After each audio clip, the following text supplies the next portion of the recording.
Hola a todos, espero que anden bien. Me encantó haber compartido un diálogo con ustedes, al haber recibido el trabajo que hicieron y al responderles. Fue maravilloso encontrar a veces cómo desde la distancia algunos llegaron a las mismas conclusiones en cuanto a los mecanismos para estudiarlo y otros tomaron otros caminos.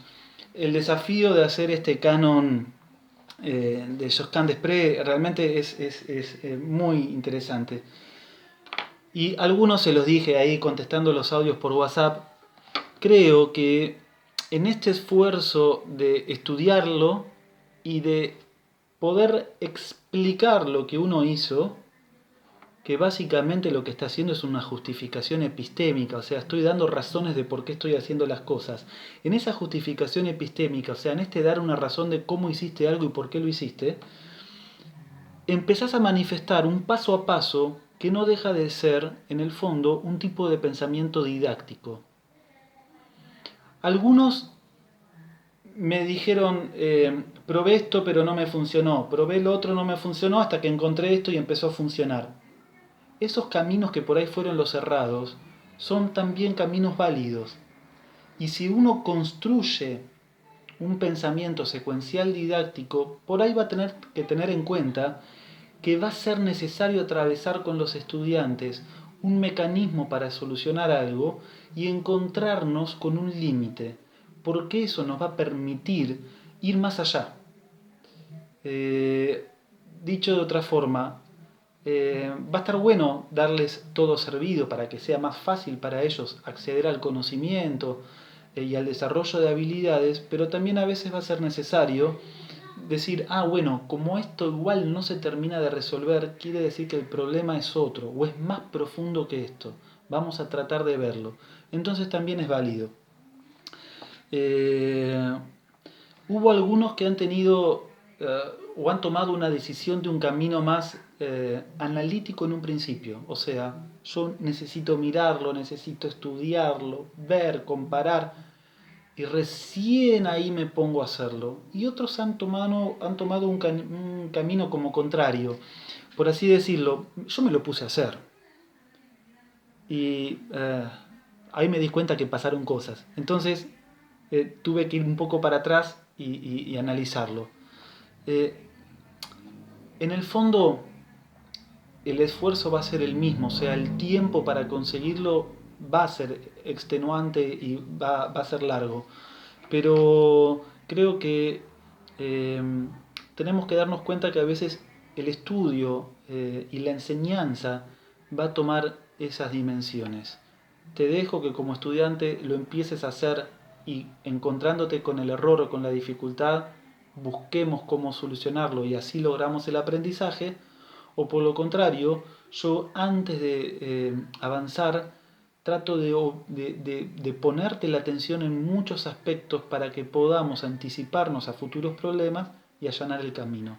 Son dos vías y las dos son válidas y las dos llevan tiempo, no es que una nos trae resultados más rápido que la otra. Eh, Disculpen, perdón, cosas domésticas. Antes rebobinaba y volvía a grabar, ahora ya no. Pongo pausa y sigo, discúlpenme. Bueno, entonces, les estaba contando que yo también cuando lo estudié y lo trabajé, esta obra, me planteé los mismos problemas que ustedes.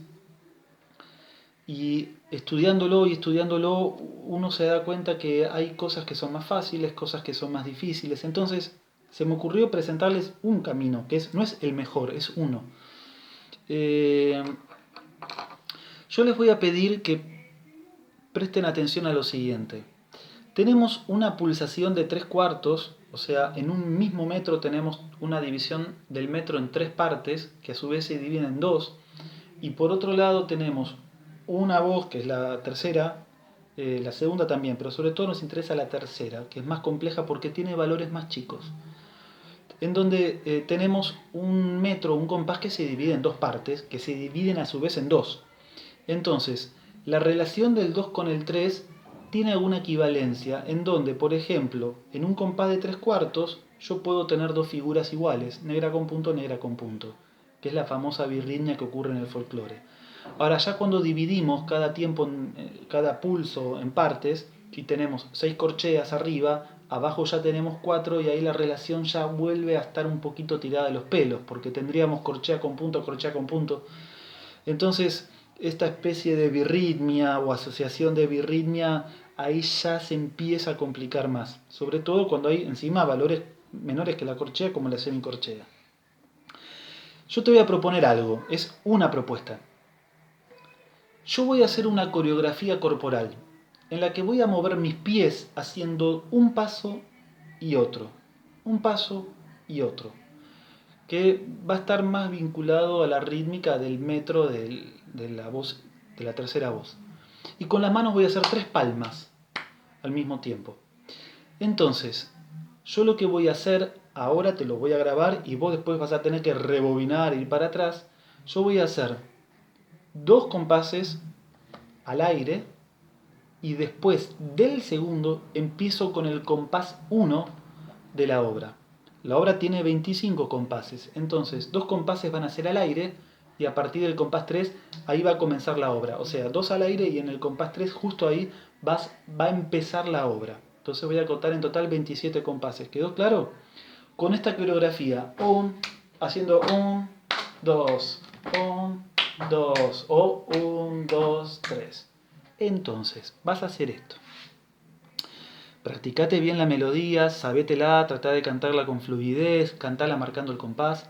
Yo quiero que vos, mirando el video, mientras me mirás, ponete la partitura ahí al lado, o si querés, yo sé que por ahí si tenés justo la partitura en una foto en el celular, no sé si podés, o si no en tal caso, buscate otro dispositivo para ver la partitura, imprimítela o copiátela, pero lo ideal es que vos puedas leer la música, pero al mismo tiempo mirarme. Es muy importante que me mires, porque vas a hacer la coreografía al mismo tiempo que yo. Entonces, como vas a cantar la voz superior, yo quiero que de la coreografía vos solamente hagas las palmas.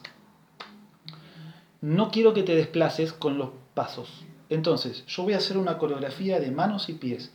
Vos vas a mirarme y vas a hacer conmigo solamente los aplausos, no los pies, mientras cantás la voz superior, la voz número 1. Pones pausa, vas para atrás y lo que vas a hacer es lo contrario. Vas a mirarme y vas a imitar y vas a moverte al mismo tiempo que me muevo yo, haciendo las negras de el 2/4. No vas a aplaudir, solamente vas a hacer una parte de la coreografía, mirándome, así vamos juntos. Y mientras vos me ves haciendo ese movimiento de los pies, cantás la voz inferior.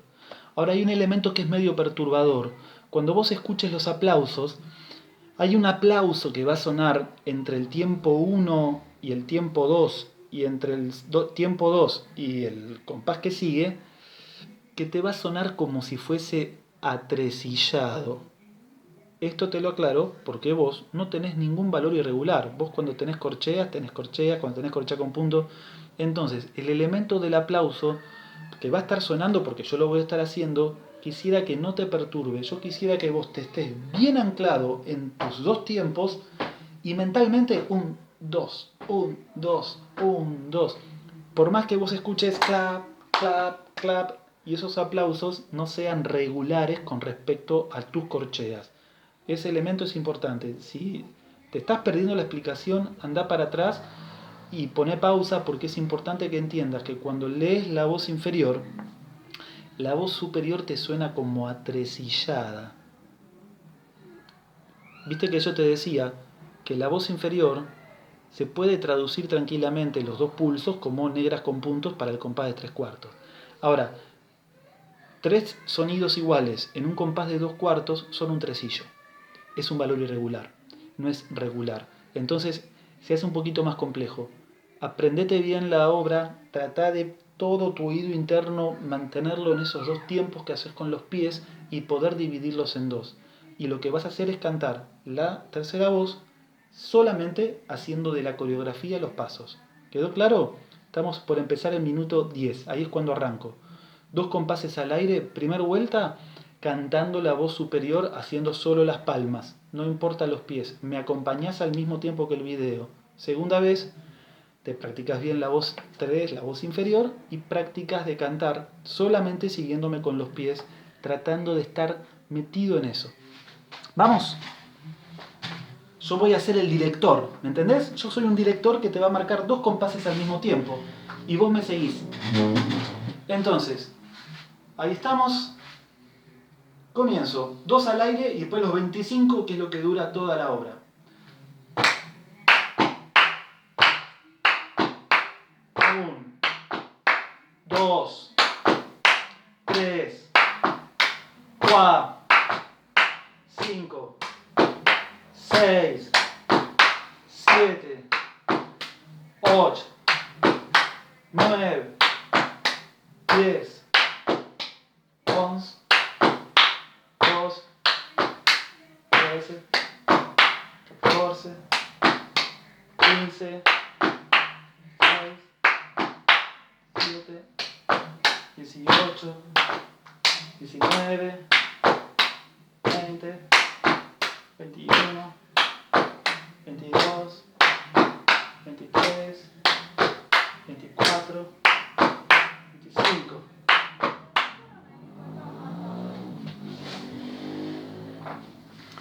Super. Bueno, hay mucho no se me veían los pies, no podía irme tan lejos, no tenía tanto lugar. Ojalá les sirva. Yo lo hice la prueba. ¿Y por qué lo hice de esta forma? ¿Por qué yo me movía con una coreografía y te pedía que vos al mismo tiempo de cantarlo hagas una parte de la coreografía? Otra opción sería hacerlo a nivel auditivo. Yo te hago un clac, o te pongo 2 metrónomos, o te hago... y vos cantás con uno y con el otro. El problema es que suenan igual. Segundo, el movimiento corporal, al ser imitativo, o sea, yo me muevo con vos o me muevo con la otra parte de tu coreografía, te va a obligar a acompañar el gesto corporal y ayudarte a ubicarte y que no te perturbe tanto una cosa contra la otra. En orden de dificultad, y si vos lo analizás te vas a dar cuenta, cuando vos cantás la voz superior, los pasos van a coincidir siempre con el primer sonido del compás y el segundo paso muchas veces te va a coincidir con una corchea. Cuando tenés la figura de negra con punto corchea, te va a coincidir con esa corchea. Entonces, ese sonido, ese paso que hace la voz número 3, la voz inferior, dentro de todo cae en lugares más o menos regulares. Entonces, la primera voz es más sencilla de trabajar con esta superposición de metros distintos. La tercera requiere mucha más autonomía y precisión. En un segundo orden de trabajo, una vez después de haber tenido esta experiencia, ahí sí por ahí no vendría mal hacer este trabajo analítico que algunos lo hicieron, de encontrar una división común. Y entre 3 y 2 no es 6, sino es 12. Perdón, tampoco, o sea, es 6, 12. El problema que tenés ahí es la corchea con punto y la semi. En esa figura te va a entrar la semi media corrida con respecto... Estoy hablando de números, disculpen que por ahí algunos digan, ¿de qué está hablando? Yo lo digo porque algunos compañeros dividieron en 6, en 12, que es otra opción. Ver los divisores menores, algunos lo hicieron con rayitas. Y ahí, en ese análisis tan profundo, vas a encontrar que en algunos lugares hay figuras que van a coincidir. O sea que vas a encontrar como cierta regularidad, pero algunas no van a coincidir, van a estar desplazadas. Con esta experiencia te estoy proponiendo también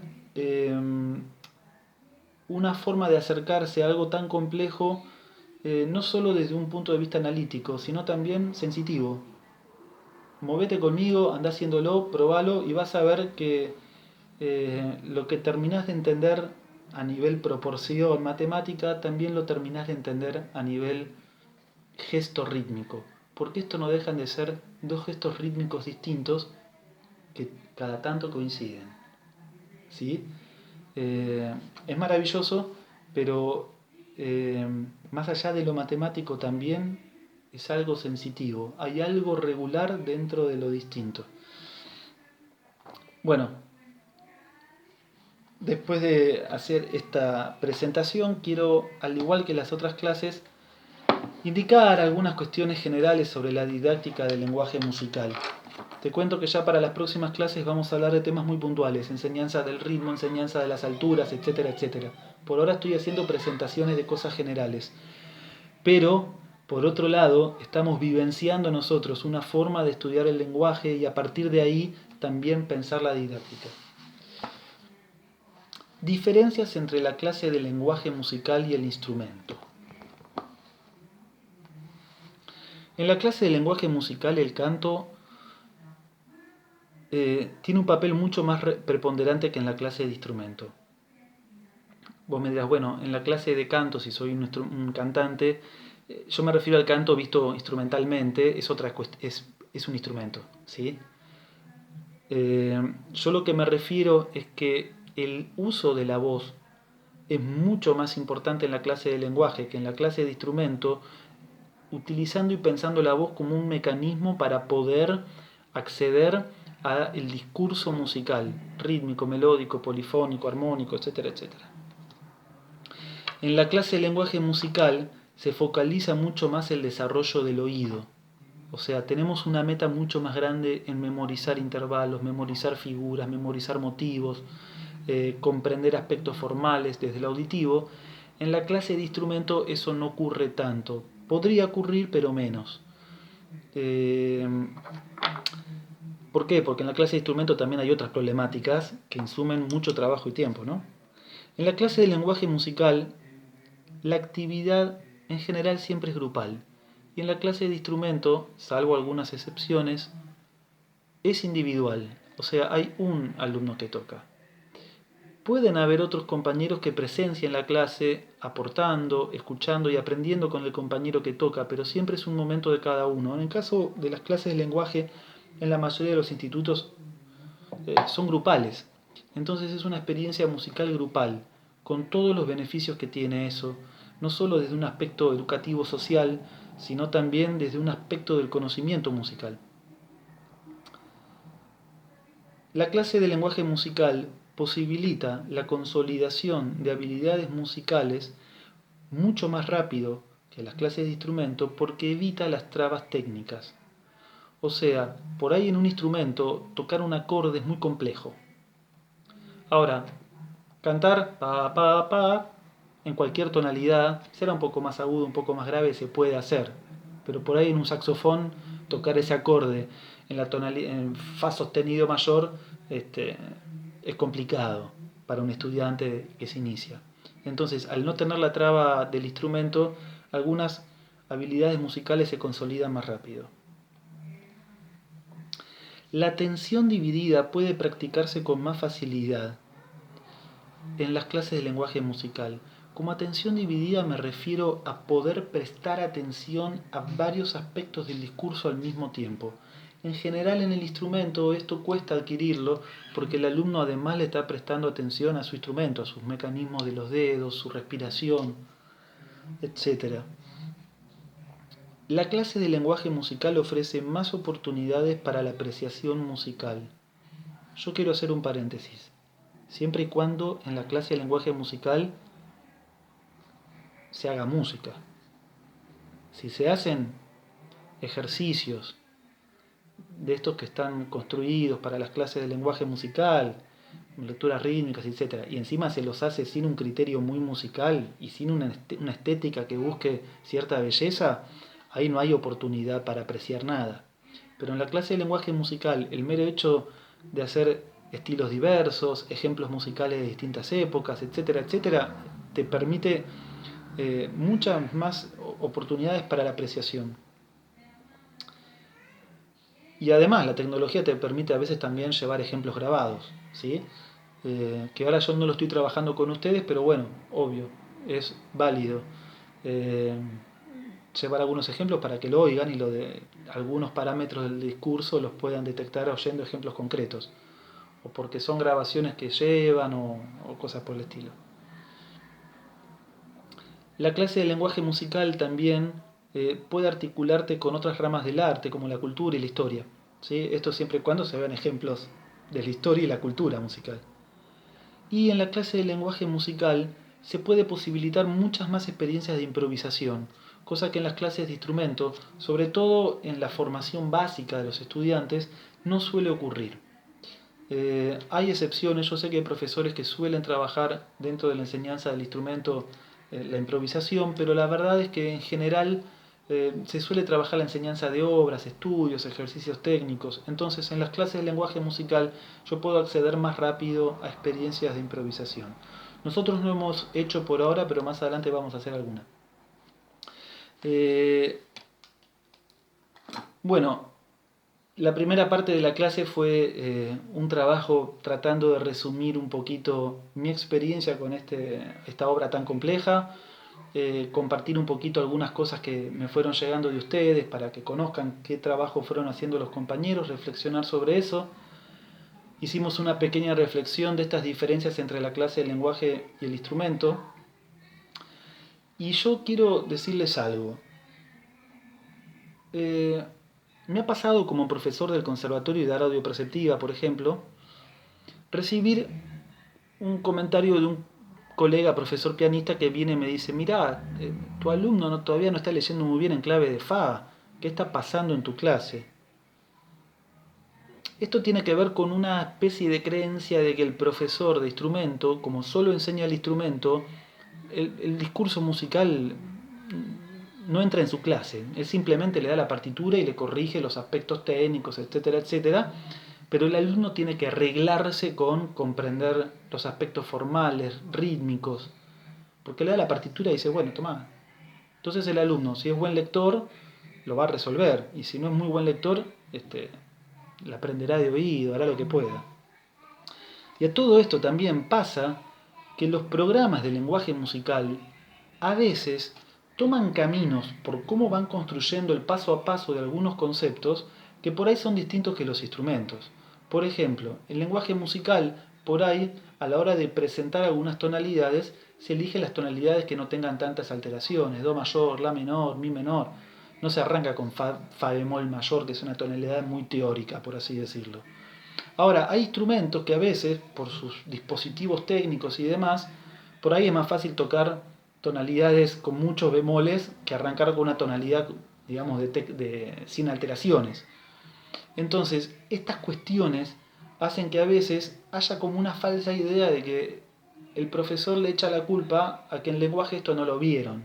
Qué lástima que no lo aprendiste. Y yo acá sí quiero hacer una salvedad. El discurso musical, el lenguaje musical atraviesa cualquier práctica musical. Si yo voy a enseñar lenguaje musical, me voy a hacer cargo de eso. Ahora, si yo estoy enseñando a tocar la guitarra,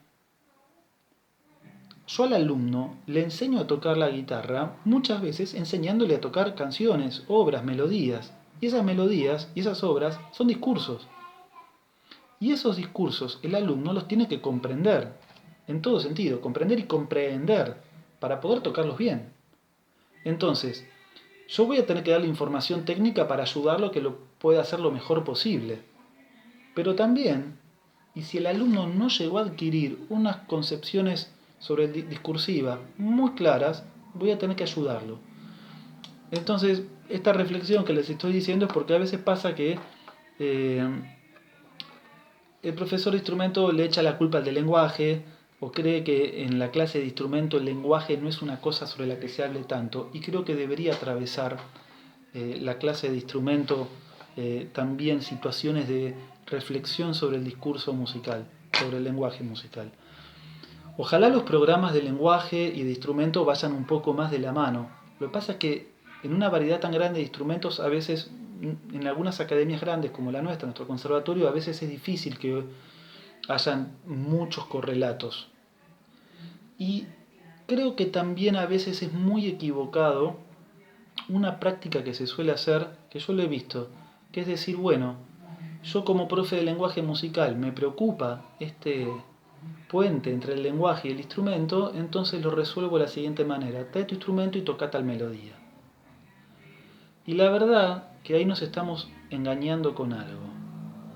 Cuando yo bajo el dedo y la tecla y miro la partitura, yo estoy generando el discurso porque hay algunos instrumentos que me permiten, por su mecánica, con determinados signos saber qué dedo bajo.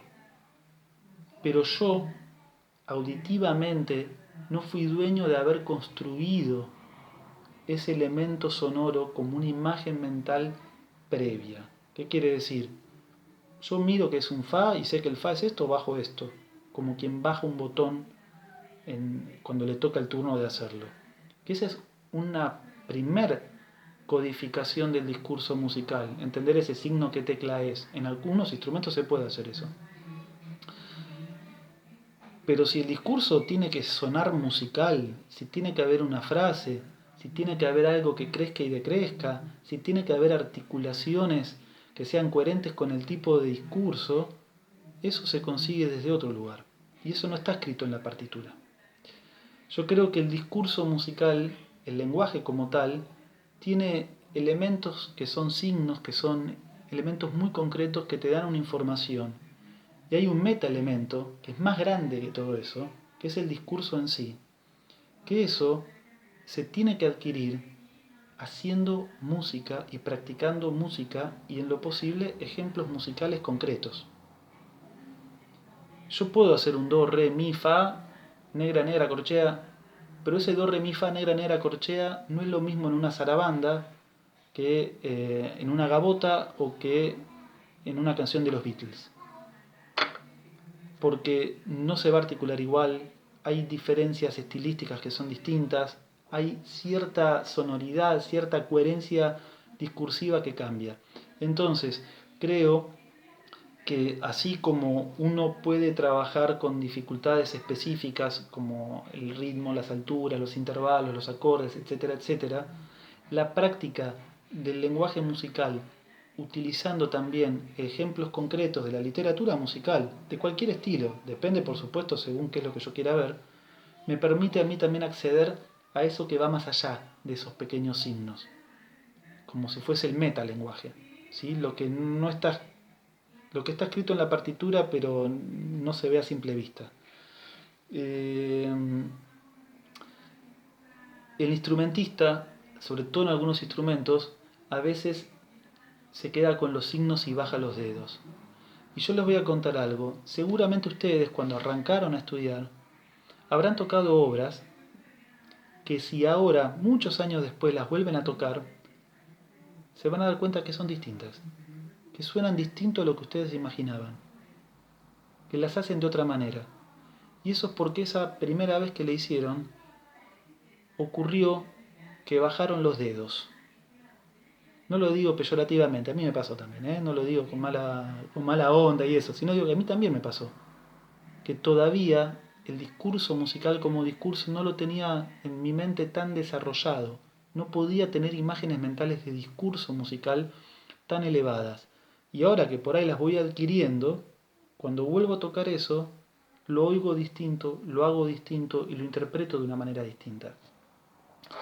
Esto último quería decirlo como reflexión entre esto que yo decía del lenguaje y el instrumento. Hay diferencias en la clase de lenguaje e instrumento, hay habilidades que se pueden desarrollar en una más que en otra, pero hay algo que une una cosa a la otra y me parece que sería fácil reducirlo a, bueno, trae tu saxo y toca este solfeo con el saxo. Creo que esa reducción es sencilla, creo que es más complejo que eso. Hay una cosa que dijo una vez Laszlo Nemes, un pedagogo musical. Él decía, hay músicos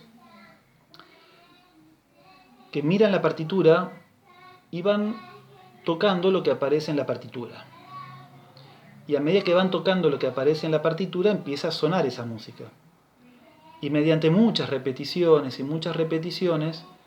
empiezan a hacerse una imagen de cómo se realizó esa música. Ahora hay otros músicos que miran la partitura y por ver la partitura ya empiezan a tener una imagen de cómo va a ser esa música. Y luego tratan de mover los dedos que haya que mover para que suene eso que él ya sabe cómo va a sonar. En el primer caso, Laszlo Nemes va a decir, se va a perder mucho tiempo. Y yo creo que eso es cierto. Si el instrumentista, lo mismo cantante, viendo la música, puede empezar a generarse imágenes mentales de más o menos cómo va a sonar, es mucho más fácil el camino, está mucho más allanado el camino. Si es al revés, es como el mecanógrafo, va a empezar a bajar los dedos y empezar a ver, y va a estar el maestro diciéndole guarda que es una negra, guarda que es una corchea, bien, guarda que acá hay que respirar. Y eso lleva enorme cantidad de trabajo. Entonces creo que la mejor manera de explicar el vínculo entre el músico como instrumentista, cantante, etcétera, etcétera, y el lenguaje musical como un estudio disciplinar aparte es esto. El que mira la partitura y baja los dedos hasta que logra darse cuenta de cómo es ese discurso, qué dice, y lo logra interpretar, tiene un camino muy largo por delante. El que puede ver la música y antes de bajar los dedos ya puede empezar a tener hipótesis de más o menos cómo va a querer que suene, gana muchísimo más tiempo.